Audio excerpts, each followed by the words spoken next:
个月大的新生儿咳嗽严重，必须要进 ICU。哪料父亲掏不出钱，只强行要出院，不听医生劝告，更不顾孩子安危。你是不是他爸爸呀？你是他妈妈，你怎么对小朋友一点不关心呢？这今天又不是不给你饭，有一有就好了，这上东西大家会怎么还？自己负责生又不负责养吗10天前，这个2个月大的新生宝宝就因咳嗽不止被父母送来医院，医生当即表示孩子需要送进 ICU 全程看护。父母2人一阵迟疑，孩子不过是咳嗽而已，有必要住 ICU 吗？而且他说这个百日咳有可能突然并发百日咳脑病，或者是百日咳的肺动脉高压，这些都是容易让病情短期之内明显加重，甚至危及生命。医生看出他们是有经济压力，主动提出给他们开放绿色通道，可以后付押金先治疗。结果这对父母始终犹豫不决。此时宝宝已经处在痉挛性咳嗽阶段，面色发干，血氧也不到90，情况很危险。而此时宝宝父母还在担心住 ICU 要花多少钱。我也想问大概需要多少分？往好的说啊，我好筹一下钱看能筹。这边说的多了，时间长了感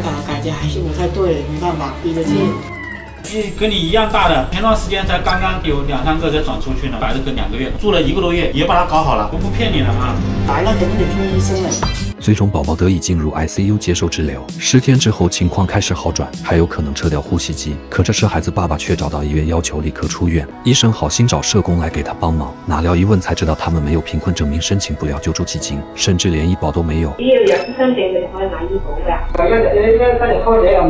基金呢方面咧，呢個需要開一張證明，就係你哋屋企係比較困難嘅證明。没有医保也没有报销，他们连第2天 ICU 的钱都掏不出来，因此孩子爸爸顾不上医生的好言相劝，抱着孩子就要出院，就连宝宝脖子上的支流针管都要拔掉。哪料他们抱走孩子不到20分钟，立马又回到医院求救。宝宝咳嗽剧烈，嘴唇发黑，浑身滚烫，急诊的医生想注射药水都无处下手，因为宝宝从手到脚基本都被扎过，根本下不了针。之前留在脖子上的支流针管又被孩子爸爸拔掉了，没办法，只能在脖子另一边重新扎针。就是流动中心静脉支管，就脖子上有一条针呐。我跟他说你把它打这东西也在打的话，再打完了也没办法呢。这小朋友得好打针才行啊！你是不是他爸爸呀？你是他妈妈，你怎么对小朋友一点不关心呢？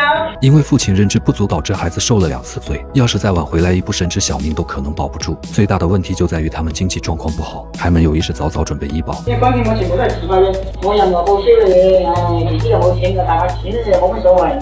这个爸爸面临的也正是广大普通家庭的困境，医保覆盖不到的自费部分同样给父母带来很大压力。而你好儿科医生节目的冠名方麻医保推出的好医保少儿长期医疗，就是一款专门针对孩子日常医疗的100万医疗保障，不管是猫抓狗咬的意外，还是手足口病、甲乙流等40种小儿常见病，门急诊都可以用它来报销，报销比例80%。如果是住院治疗，更是不限病种都能报销，不仅保障范围广，而且还是零免赔额。医保报销后的自费部分，1万以下赔付比例80%，1万以上赔付比例100%，对大病的保障力度也非常强。针对120种特定疾病，直接100%比例报销，还能报销医院 VIP 部的就诊费用，就连一些重症病特效药也能100%报销。其中光是癌症特药就涵盖了188种。最重要的是，它的保障效果覆盖了全国100强医院的儿童专科。现在只需要上支付宝搜索好医保少儿，通过健康告知后就可以投保了。每个月的保费只需要几十块，就能给孩子保证续保期内最高累计800万的保障。这几十块钱买的不仅是做父母的一份安心，更是给孩子一份完善的健康保障。毕竟谁也不知道明天和意外谁会先一步到来，安全保障无小事，千万别等孩子真的生病了才开始后悔着急，到那时候一切都为时已晚。